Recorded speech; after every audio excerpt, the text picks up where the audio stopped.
Today we're here at the UC Santa Barbara Sustainability Summit, and we're talking about our region's climate challenges and the solutions for them.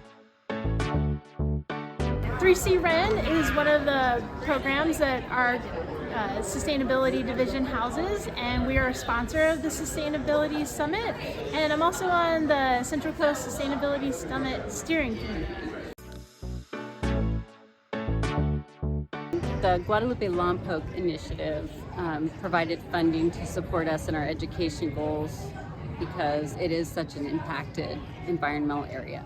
So a lot of the students who live in Guadalupe really don't know a lot about the environmental impacts. We have domoic acid and harmful algal bloom from rising sea temperatures. We have a lot of endangered and threatened species out there.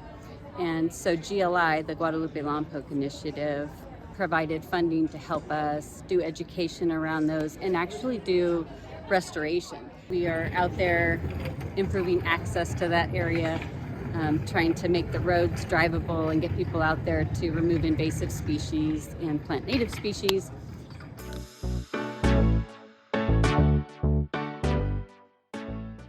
And I think one of the challenges that we as an agency are facing now is developing policy in a shifting landscape based on state legislation that's recently passed.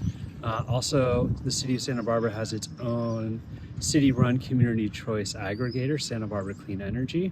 And so looking to that, how we can develop programs in a shifting landscape with tax credits and what we can do to best help our consumer and keep their electricity rates down.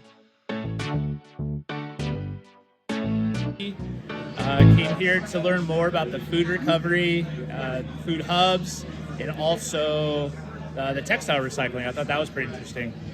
Textile recycling, people ask about it a lot. We really don't have any options in Ventura County, so it's a good opportunity to learn. With the food recovery right now, the big thing is trying to help out the people on the ground, the food recovery organizations, the nonprofits, and kind of support them as they support the community.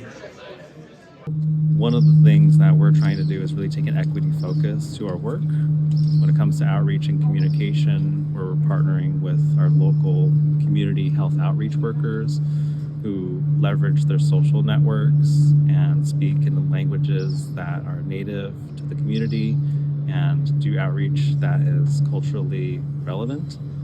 We design our programs to not only give increased incentives, but also to try and make sure that we're meeting people where they're at. So while we're also offering traditional programs that are retrofitting hot water heaters and HVAC systems, we're also coming up with ideas of, how can we give people something today that they can take off the shelf, plug it in, and enjoy not only electric appliances and clean energy being used for them, but also improving their quality of life.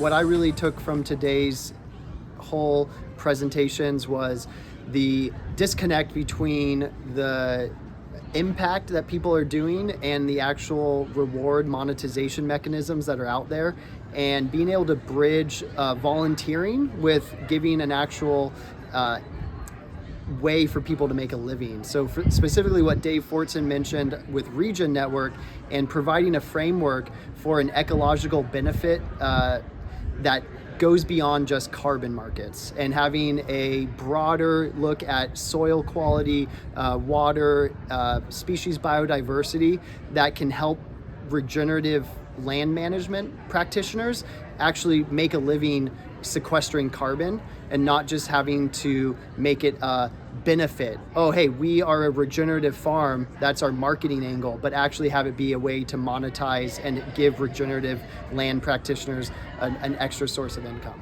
I was actually really excited to learn about the beaver creek restoration program and how beavers help with fire resiliency. It was really exciting to learn how the Farm Cart Food Hub is working with school districts in Ventura County to get students excited to eat fresh local produce grown at small ranches. There's no shortage of challenges right now, especially when we look at resilience and here in the Central Coast. Everything from being able to find ways to implement better building practices and using more nature-based solutions, natural materials, to how do we continue to elevate the conversation around electrification and make that more affordable for folks is really, really important. So I think it would be important for the state and for the legislature to know that shifting what local governments can do or restricting what local governments can do to advance climate policy is a huge step backwards, when really we are the boots on the ground that are making change to address climate change. When it comes to the state, every grant program kind of treats everyone the same in the sense that they're asking for information as if they don't know who we are. And I think the state already has a lot of information about our communities, about our governments, about our organization. We're all competing against each other at the local level to access these funds, and that's what makes it challenging, is that we're spending a lot of time, a lot of energy to try and get these grant funding, and then we're not 100% successful. And so that's time we could be spending on something else, that's money we could be spending on something else, and it would be great if we were able to check off a few boxes to say, yes, we have a climate action plan that meets the state's criteria. We have a climate adaptation plan that meets the state's criteria. We just need the funding and the resources and the technical assistance to actually start implementing it.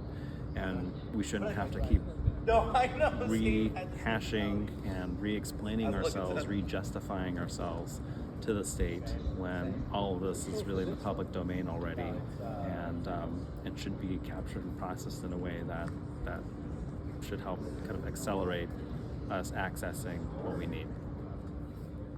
Well, funding is always a need. We used to have more state funding before the political climate changed, and now we really struggle just to keep the museum open and fund our education programs. There are Title I schools who we used to be able to provide free ongoing programs to, and now we're really not able to continue to do that without funding from the schools themselves, who are already struggling. It would be great if the state can provide some tools to help with the baseline monitoring so that we can know where we're at right now, so that when there are regenerative practices, we can know how much we've moved the needle and actually then quantify it. I think the state could do a better job of listening and seeing what works locally and where cities want to go 2-3 years out, and helping to collaborate with them to create policy that creates the safe space and sort of the framework for that to exist. I think sometimes we find that those things are happening on parallel tracks and not matching up, and that creates a lot of challenges for implementation. That ties our hands for 6 years. Residential codes being frozen till 2031 doesn't allow us to push the codes forward and continue innovating as we have done. There's urgency in some areas that have had devastating catastrophes happen. Yes, we need to amplify the code process, the approval process, speed up the rebuilding process. But to freeze it, I think, is a little drastic for 6 years across the entire state. And if I could add to that, I think that a lot of the innovation we see in buildings is because of the code here in California and because of California's ability to create scale around some of that innovation. And I think the rest of the country will suffer from not having that in place here. And I think when we look at what's holding back building, for the most part, it has not been code or the implementation of code. It's been other issues, right, around zoning or CEQA and some of these other things that have slowed down development. And we do need to build faster, and we need to build more affordably, but the code hasn't been the main challenge of that. And there's a lot needed around education too, and how to implement it the right way that could help make things easier going forward. With food recovery, I think it'd be a little more guidance on exactly which facilities are required to donate food, how we can support them to do a job. I think with food recovery, nobody wants to do it incorrectly, so they're a little bit afraid. And we need to make sure that they understand that they're doing everything the right way. We're just there to support them. Hi, I'm Chris Moore. I'm a local government liaison with the External Affairs of the California Public Utilities Commission.